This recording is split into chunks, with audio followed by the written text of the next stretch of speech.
is good, folks. ATC here, and today we're going to show you how to build a great prospecting pack. Now, this happy-go-lucky little fellow you see here, this is how I started out. That is my prospecting journal. When I was a little kid, I used to go through the creek and I'd record how many specs I found and where I found them. This is nowadays about $3 at the dollar store, a little tiny trowel. This is a Stansport Gold Pan that goes for about $6. And here's my little $2 happy-go-lucky sandbox pail bucket. If that is all you have, well, guess what? Welcome to the prospecting community. Because the prospecting community, unlike any other, doesn't care what you have for gear. We don't care how you dress. All we care about is that you're out there in nature having fun and chasing that gold. That being said, we want you to be successful, and that's why I'm going to go through the steps in this video to show you not only gear that will help you find more gold, but gear that will help keep you comfortable while you're doing it. I still to this day keep all my best spots in my prospecting journal here. Nowadays things have changed. My watch and my phone have a GPS on it. So in here is all my best spots, right down to the actual geographical coordinates and how much gold I found there. I'll show you guys I'm just joking. We're friendly, but not that friendly. So, all that being said, let's start building our pack. Okay guys, so as we go through and build our pack, here's a few things to remember. Always buy once, cry once. There's nothing worse than buying cheap junk that you end up having to throw out and replace with good stuff. It just costs you more in the long run. The suggestions you see here come from my experience. I don't claim to be the #1 authority on prospecting and prospecting gear, so if you are a prospector and your experience differs from mine, please post down in the comments. We can all learn together. That's what this is all about. Don't let the prices stop you. So if you can't afford even the basic kit, all you can afford is that gold pan and trowel I showed you, well, go buy that and get out in nature and try and find some gold. That's what it's all about. The true gold is the outdoors. Your pack should be scalable. In other words, what that means is it's something you can build on, and you're going to see how we do that in this video. The prices you see listed are in US dollars. I got most of these prices off of Amazon and a couple of prospecting sites. You may be able to find them for cheaper, and if so, that's awesome. You can share that down in the comments as well. And finally, check your local state and municipal laws. As much as I'm a cool guy, they don't care what my opinion is, and telling the law that ATC said so isn't going to get you anywhere. So keep that in mind. Let's go through the basic kit.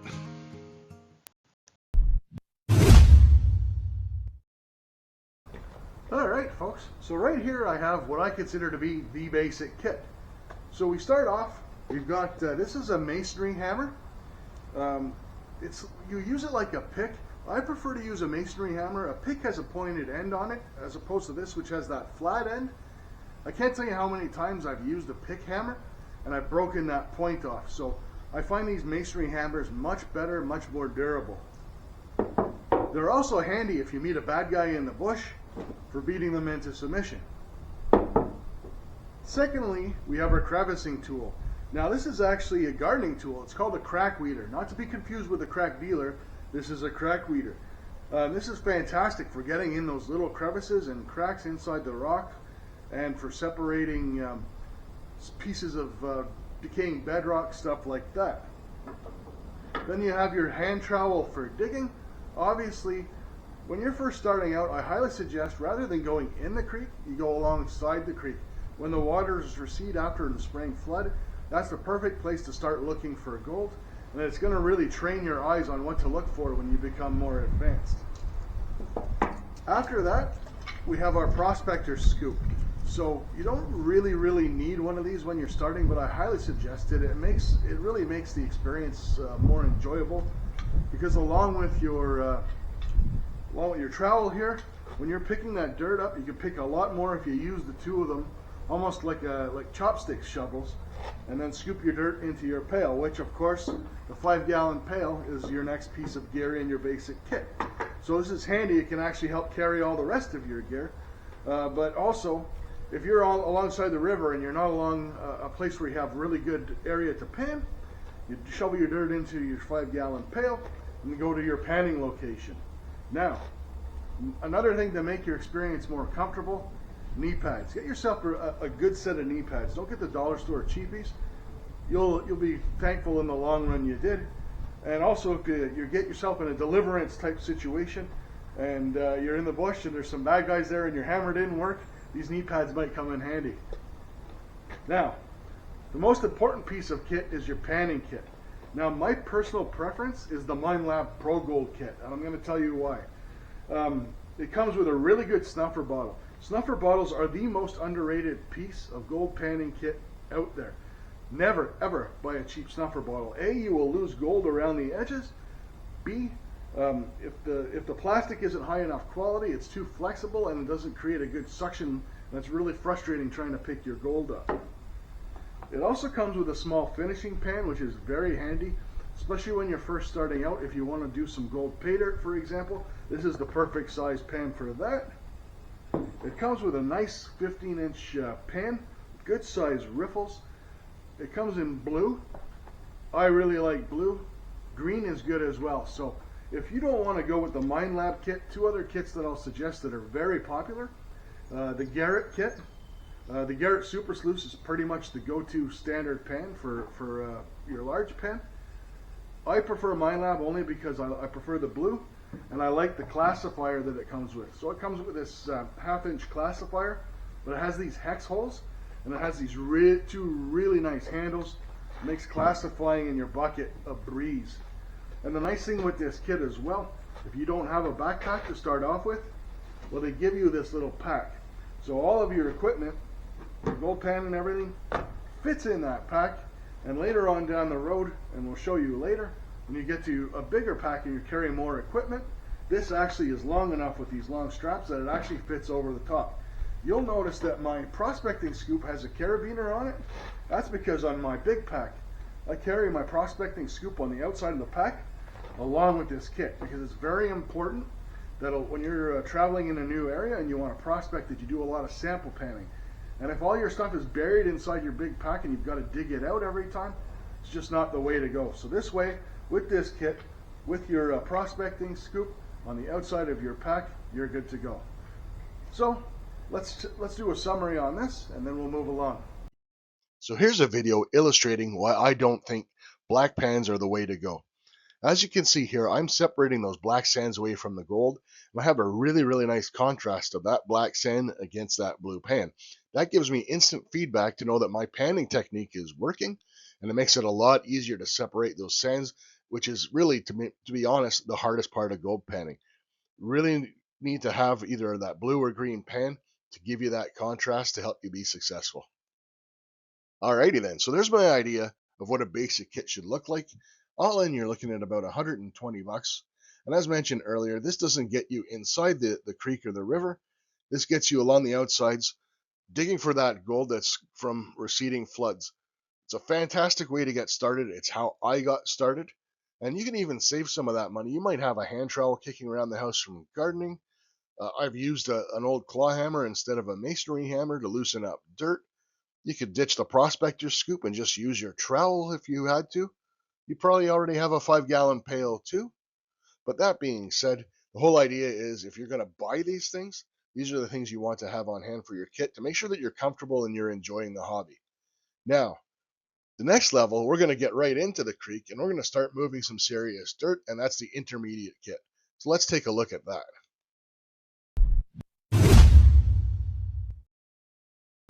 All right, so we're at the intermediate stage, guys, and we're going to start moving some serious dirt. That means you're getting in the creek, and you're going to need a serious shovel. So, what I suggest personally, get one of these short D-handle shovels. Now, people are going to scream at me because, yes, these things are absolute backbreakers. But that being said, for me, this fits snug on the side of my pack. My pack has loops with buckles, and I can hike this anywhere. Now, obviously, you have to tailor your kit to what you're doing. If you're someone that doesn't travel far to prospect or hike in a long ways, if you're parking your truck up at the road and the creek is just 20 feet down, disregard that as advice. Get a full-size shovel. In fact, you may already have a full-size shovel. I garden and I have livestock at home, so yeah, obviously I've got an array of shovels, and I wouldn't have to go out and buy anything anyways. But if you're only going to buy one and you're going to be hiking, I'd suggest a D-handle shovel. Now, very important, your backpack. This is a 70-liter military backpack. You can see it's nice and tall. It's got padded straps, and it's got a waist belt, and the back is semi-rigid. So what that does, it fits nice on your back. It doesn't bounce around when you're hiking it through the bush. When this thing is fully loaded with the final kit that you're going to see at the end of this video, it weighs almost 50 pounds, and I can hike this thing around like it's nothing. It is so comfortable. Now, speaking of moving dirt, with this you're going to want to get a sluice box. So again, I had mentioned earlier, make sure that wherever you're prospecting allows these. This is the Gold Hog Mini Stream. This is my personal preference. It's only a 6-inch sluice, but the matting in this thing is fantastic, and I have actually used this on a previous video with black sand and beach gold and done some testing and found that this catches 94% of your gold. Now the nice thing about this thing is it sets up in minutes. If you're going to get it, pay to get the leg kit. When you order these from Gold Hog, if you don't order the leg kit when you order the sluice, they do not sell the leg kit separately. So if this is the choice that you make, go ahead and get yourself the leg kit. Now this is controversial because a lot of people are going to hop in here and say, well, I prefer a high banker. High bankers are nice, don't get me wrong, and I want to get a high banker. I don't have a high banker. However, for me, even the most compact of high bankers are much larger than this. The head on this sluice folds down, compact, 24 inches long, fits right inside my backpack, easy peasy. High banker, no matter how small they are, they're still going to take up more room, and that's another thing to strap on. Now again, as I mentioned with the shovel, if you're right near where you prospect all the time and you don't have to hike, absolutely, look at getting a high banker. Those grizzly bars are nice, takes care of the classification for you. That being said, I'm happy with my little mini stream. There are other guys that are going to say other things. There are folks that swear by the old-fashioned carpet and miner's moss. There's folks that part of the hobby like to pour silicone molds and have a larger sluice. More power to you. This is just my personal suggestion. I know there's going to be 100 guys that have different suggestions. Again, post them in the comments so we can all learn.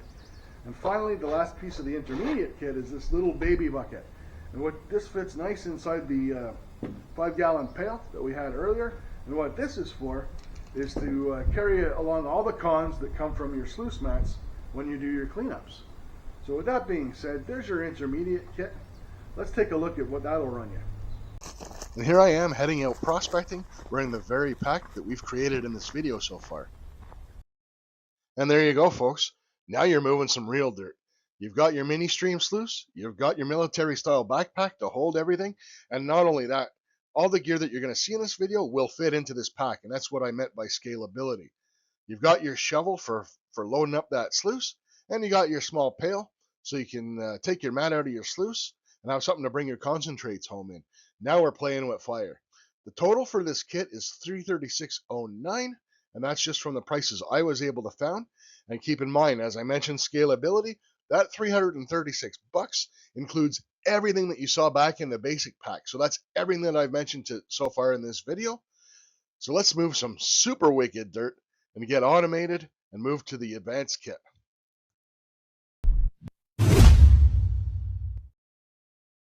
Alright guys, so now we've got our advanced kit, and this is enough to make most prospectors jealous that you meet out on the creek. So I didn't quite know where to put this, whether to put this in the last kit, which is the next one coming, or in this. So I'll just throw it in this. This is a Yabby pump. You get these, they're not overly expensive, but these are fantastic for a couple of things. They're awesome for cleaning out cracks in bedrock, finding that gold, those cracks act like a sluice riffle, keep that gold and black sand. Use this, suck it all up.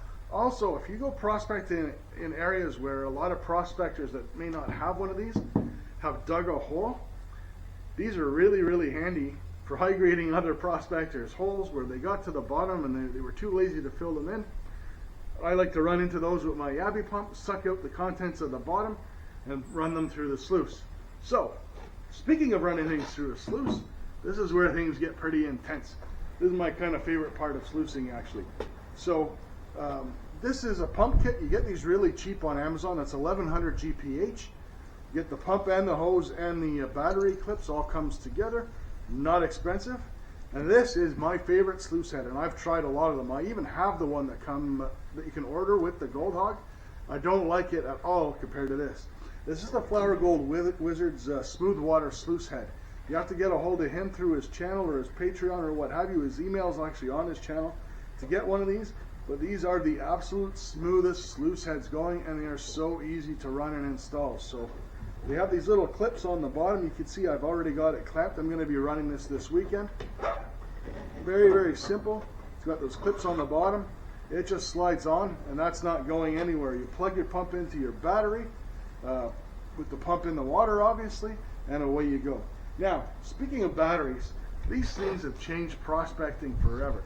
This is a lithium iron phosphate battery. This bad boy weighs less than 6 pounds. It used to be if you wanted to run a battery operated sluice, you were carrying around this great big car battery. Not anymore. These things have revolutionized the game. This is not an expensive one. I got this and the charger around 130 bucks, and this will last me. This is a 20 amp hour. With that pump running full out, this will last 6 hours. And they make these up to 100 amp hour if that's something you want. But I find it a lot easier just to unplug it when I'm not using it, and it'll last me all day. And it's really, really quick to charge. Now, the only thing to be aware of if you do buy one of these, you have to get a charger that's lithium ion capable. Don't use a regular lead acid battery charger. It won't do a good job of charging your battery, and it won't last. But these are dirt cheap. Like I said, the battery and the charger was 130 bucks, and plug it in. I would say maybe within an hour and a half from empty, this thing is fully charged with this bad boy. Not a problem. So there you go. There's your advanced kit. Now, let's go through what that'll run you and get to the final kit. Now here's a good look at our advanced kit just plowing through some dirt. And there you go, folks. This advanced kit with that Flower Gold Wizard Smooth Water Sluice Head is fantastic. I've used it in a previous video where I've actually managed to capture 94% of all of my gold using fine beach sands and black sands, the hardest stuff there is to process. This system just gets it done. Now, if you wanted to save a bit of money, the hand dredge isn't necessary, but it's fun. It's a really fun thing to have on the creek. And I think this being the advanced kit, now you're automated, you've got a power sluice for 655 bucks for everything you've seen right up till now in this video. I think that's pretty darn good. Now, let's check out the ultimate kit.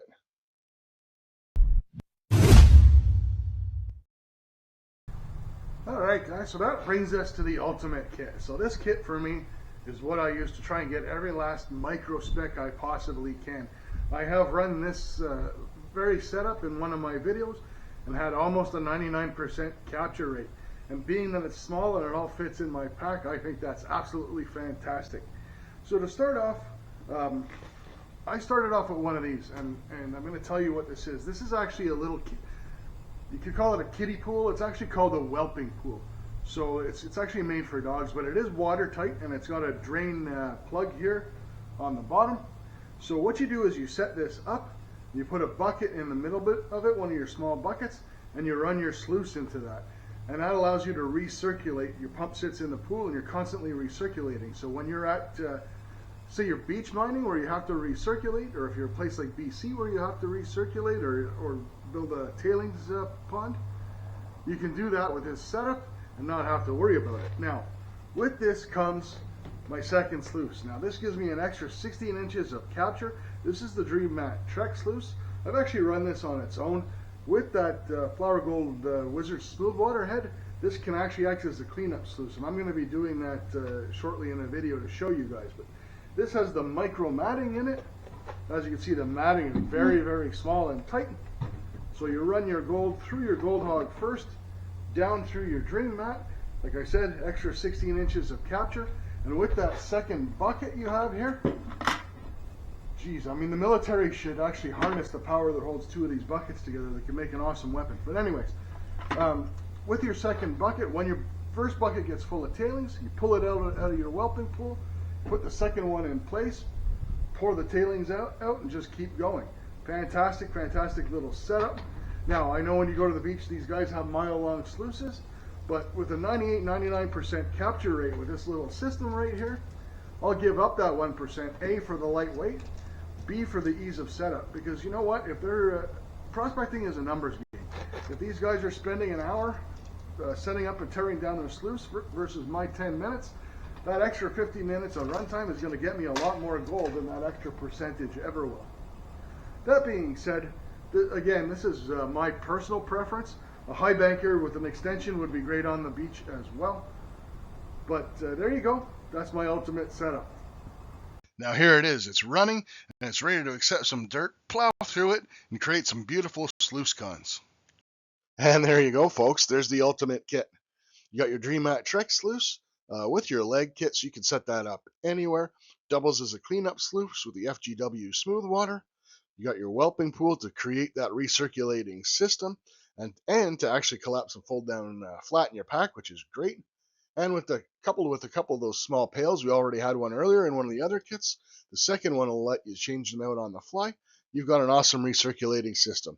Now I know ultimate is a very strong word, and then there's going to be guys that are all 100% high banker.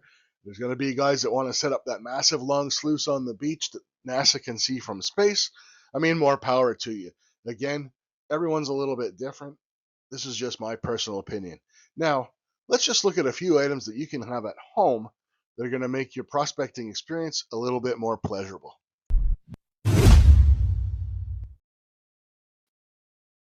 Okay, so I'm downstairs in the basement, and I wanted to show you guys a few things that are nice to haves that you can have at home that's going to make your experience a lot better. They're not necessities, but some of them are borderline necessities. The first one is a set of small classifiers. You can get these, they're about 15 bucks a piece, or you can get the full set, which, they stack about that high for about $100. You do not need the full set. This is a 10 mesh. You could get a 10 mesh, 20 mesh, and a 40 mesh and probably be fine. But what these do is they separate your cons into stuff that's all the same size. And whenever you're panning, it makes it super easier to pan if everything that's in your pan is the same size. Now, secondly, your biggest nemesis when you're processing your concentrates is black sand. Black sand's super heavy. It clumps up. It's hard to get the gold out of. What I like to do, I'll come home and I'll dry out my sluice cons, and I have this black sand separating magnet. Now, there are some on the market that you can buy already made. I have a video where I made this one because I don't really like any of the ones that are on the market. This is a couple of neodymium magnets off of Amazon that cost me 20 bucks. You screw them to a shaft. Mine, this is made out of aluminum, but an old piece of broom handle will do the trick. And this is just a dishwashing liquid cap with a washer glued into it. It's magnetic. You wave that over my dirt. You can see it leaves all the dirt behind. It picks up all those nasty black sands, separates it from your concentrates, makes your panning experience much, much easier. Then this is almost a necessity as well. If you want to know how much gold you got, you get yourself one of these little digital scales. They go on Amazon for about 25 bucks for a good one. This one here is good to thousandths of a gram. I would suggest you get one like that personally. They do a fantastic job, and it lets you know exactly how much gold is in your vial and how much your work is paid off. Now, finally, the most addictive option, I strongly suggest that you practice on gold pay dirt. There are some fantastic gold pay dirt companies out there. I'm not going to belabor on that point because there's tons of YouTube videos out there. Go out, check out guys like Miller Prospecting, for example, the Groovy Gold Hunter, even some of my videos in the past where I've done pay dirt reviews. Get a bag of this, and you can stretch this out a long way if you want. You can do it the first time straight out of the bag. You can add dirts. You can dry your cons out. You can redo the same bag of pay dirt over and over. But it's the experience you're going to gain and the practice you're going to gain from processing these is completely invaluable. All right. So there you have it, folks. I've come a long way from my humble beginnings here. But you know what? It's just as fun now as it was back then, going out finding that beautiful shiny. So I hope you guys enjoyed it. I hope that it's been educational, that it's taken some of the intimidation away from looking at all this gear that's available and the new fancy gadgets, etc., etc. These are things, even if you only take a small portion of it, these are things that can help you along your way. Either way, heavy pans, guys. Cheers. And we'll catch you on the next one.